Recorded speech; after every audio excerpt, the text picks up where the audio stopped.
A lot of white people say this to me. Hey, Amir. Hey.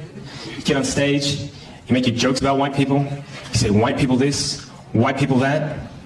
What if I did something like that, huh? What if I got on stage and I said, yeah, black people are like this, Muslims are like that. You'd probably call me a racist, wouldn't you? And I say, yeah, I would. Yeah, you should never do that. That's bad for your health. They're like, well, you do that, Amir. You do that. You get on stage, you make your jokes about white people. Don't you think that's a kind of racism? Don't you think that's reverse racism? I said, no, I don't think that's reverse racism. Not because I think reverse racism doesn't exist, right? If you ask some black and brown people, they'll tell you flat out, there is no such thing as reverse racism. I don't agree with that.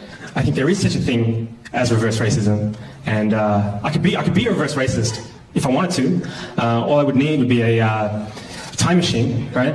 And what I'd do is I'd get in my time machine, I'd go back in time to before Europe colonized the world, right? And I'd convince the leaders of Africa, Asia, Middle East, Central and South America to invade and colonize Europe, right? Just occupy them, steal their land and resources, set up some kind of like, I don't know, trans-Asian slave trade where we exported white people to work on giant rice plantations in China.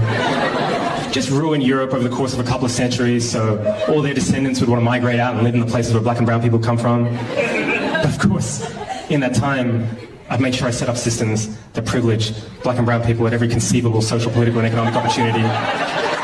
White people would never have any hope of real self-determination.